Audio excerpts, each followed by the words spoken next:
Welcome back, guys. I think it's the 30th of June, Tuesday, there, after all those gales. What I want to do this morning, I haven't got a lot of time. I want to get these potatoes. This is variety rocket, it's a first early. I want to get those up, and I've got some pots of leeks to follow them with, so I haven't got my tripod, but I'll just see if I can loosen one and do a one-handed camera job, so just bear with me. Well, I can see potatoes, that's for sure. Lots of them actually. Not easy with one hand.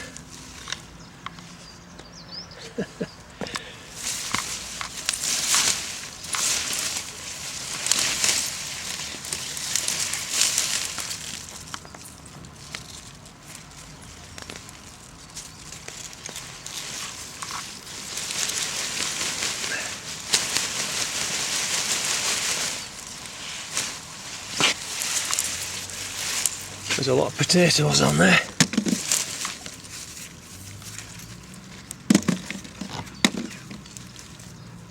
I'm not going to wash them off because I want to store them.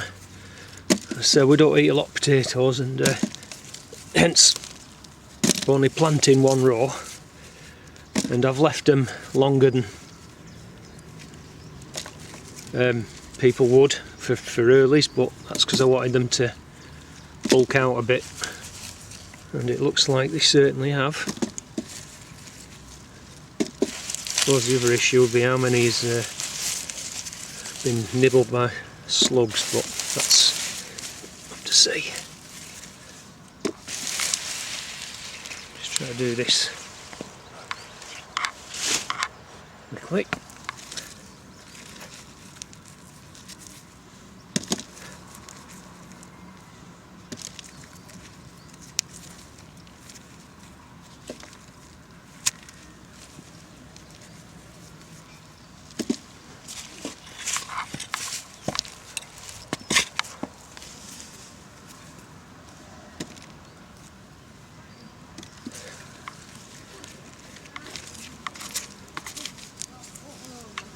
Right, I'll put the camera down, I'll bring you back. That's what we're looking at so far off one route. Okay, right, so that's one route. So there's over 20 spuds. So what I'm going to do is just get the rest of them up and then come back and have a look at it. Right, there we go, guys. That's off 8 tubers, 8 seed potatoes. I haven't got anything to weigh them with me, so what I'll do is I'm going to take them home and lay them out on some sackcloth in the workshop and let them dry out a bit. But rough guess, I don't know, I think £12, so perhaps £1.5 a root. So when I weigh them, I'll put the amount down below.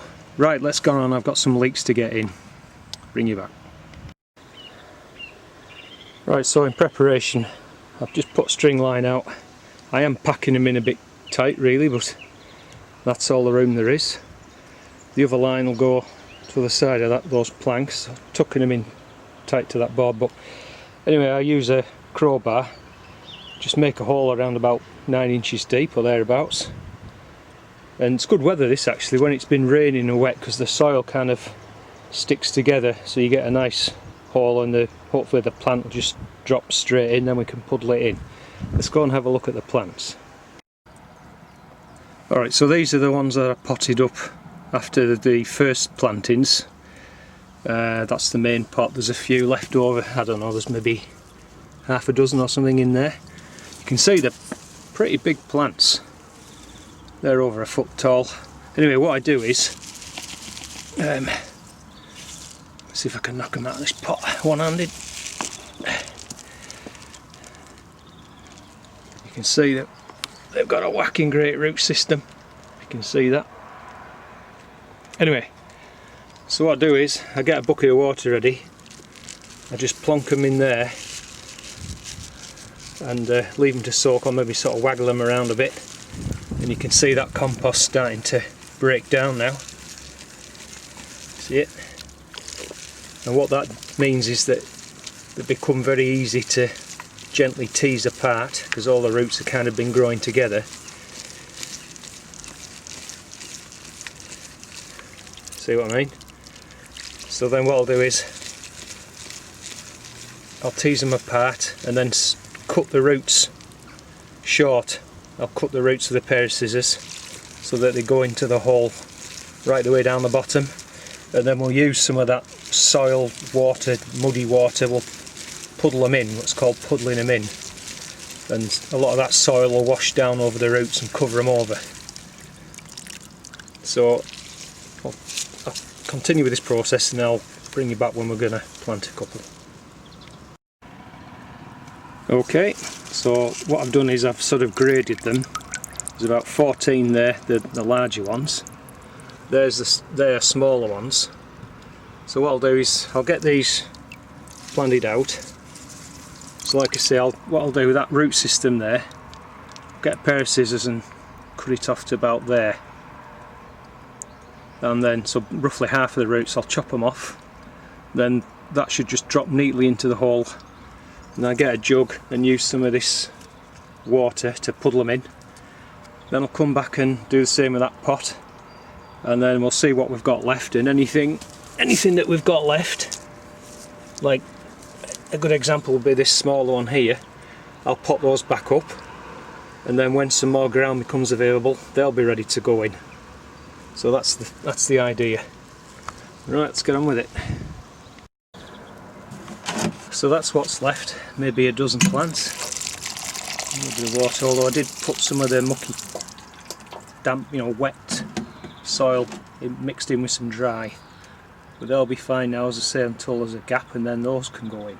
I'll go and show you what we've done. Right, so there are two nice rows of leeks. You can see how deep the plants have gone right down into the hole.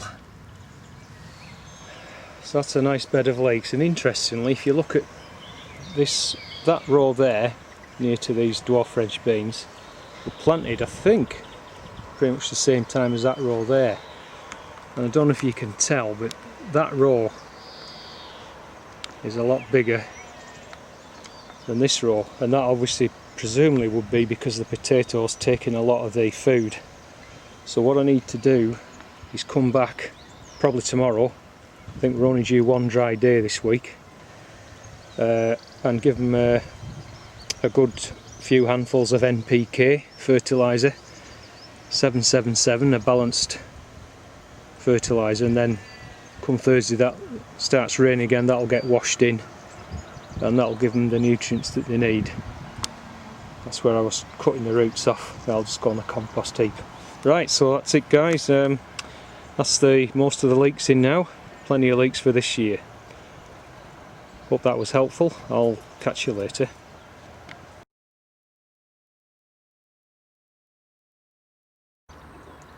So we're on the 2nd of July. Yesterday we got a dry spell, a window of opportunity, so I lifted my shallots, and I think it's just a little bit of white rot there you can see on 2 or 3.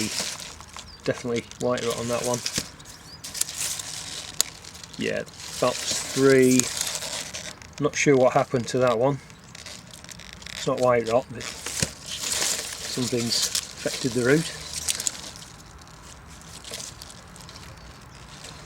Just something there didn't look quite right, so anyway, I'm going to use those. I'll just show you the other ones. So that's where they were, and I've just put some cardboard over until I'm ready to replant. I'll probably put lettuce in there or something. Look at that chard, absolutely crazy. Anyway, so I've got them underneath me composting thing here on this rack, just out of the worst of the rain. But look at the size of those. I think it was Variety Red Sun, but some of them are absolutely enormous. And I would go so far as to say that's probably the best crop of shallots ever, and that's down to thinning them out. And that was a top tip from Steve over at Digwell Greenfingers. So if you haven't been to his channel, you need to check this guy out. Great gardener.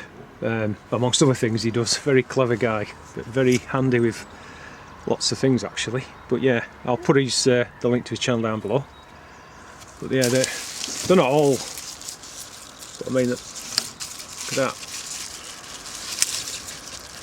Yeah, it's a variety of red sun I think it was, but yeah, brilliant. Right, catch you later.